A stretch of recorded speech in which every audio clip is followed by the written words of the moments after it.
প্রতিদিনের ন্যায় আজও চলে আসলাম নতুন একটা রেসিপি নিয়ে। আজকের রেসিপি মাটন কষা। এই রকম লাল লাল ঝাল ঝাল রেসিপি পাওয়ার জন্য সম্পূর্ণ ভিডিওটা দেখার অনুরোধ রইল। তো বন্ধুরা চলো দেখতে থাকো আজকের রেসিপি আমি কিভাবে তৈরি করলাম।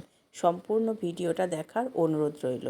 বাই দ্য ওয়ে, আমি সংঘমিতা ডেলি লাইফ থেকে প্রতিদিনের মতন আজও চলে আসলাম। মাটনটাকে খুব ভালো করে ধুয়ে একটা বোলে নিয়ে ওর মধ্যে একে একে দিয়ে দিলাম পরিমাণ মতো নুন, হলুদ, লঙ্কার গুঁড়ো। এখানে দিলাম আদা, রসুন, পেঁয়াজের আর কাঁচা লঙ্কার পেস্ট, দিলাম হাফ বাটি মতন টক দই, দিলাম সর্ষের তেল, তারপরে গোলমরিচের গুঁড়ো। খুব ভালো করে এটাকে ভালো করে মাখিয়ে নিলাম।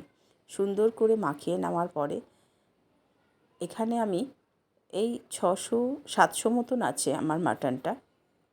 তো ভালো করে এরকম করে মিক্সচার করে 1 ঘন্টা ম্যারিনেশনে রেখে দিলাম। তো চলো কড়াইয়ে আমি সর্ষের তেল দিলাম। এরপর একটা বড় আলুর 4টে ভাগ করলে যেরকম সাইজ হয় ঠিক সেই সাইজেরই আমি এখানে আলু নিয়ে নিলাম। আলুটা আমি এখানে একটু বেশি করেই দিয়েছি, কারণ মটনে আমার মনে হয় স্যুপটা আর আলুটাই বেশি ভালো লাগে খেতে।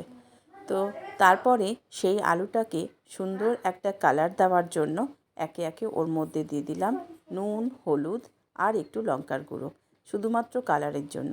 ভেজে ওটাকে সরিয়ে রাখলাম। তারপরে ওই তেলের মধ্যে দিয়ে দিলাম পেঁয়াজ কুচি। পেঁয়াজটাকে খুব সুন্দর করে লাল লাল করে ভাজার পরে একে একে আমি ওর মধ্যে দিলাম আদা রসুনের পেস্ট আর দিলাম ওটাকে দিয়ে আবারও নাড়াচাড়া করে এরপর আমি দিয়ে দিলাম টমেটো পিউরিটা।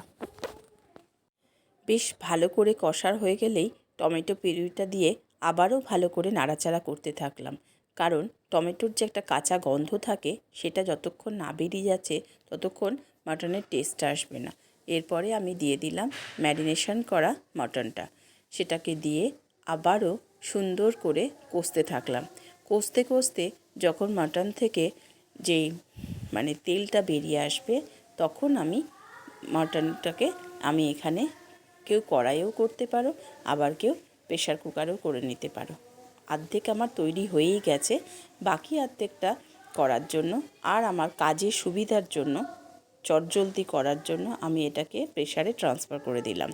ওপর থেকে দিয়ে দিলাম কড়াই ধোয়া জল, একটু উষ্ণ গরম জল কড়াই ধুয়ে দিয়ে দিলাম। আর দিলাম গরম মশলা দিয়ে আমি বেশি নয় 3টে মাত্র সিটি দিয়েছি। সিটি দিয়ে ধিমা আছে নয়, সিটি দিয়ে বন্ধ করে রেখে দাও, তারপরে খাবার সময় খুলবে। তো দেখো বন্ধুরা, ঠিক এই রকম লাল লাল ঝাল ঝাল মাটন কষা আমার তো রেডি।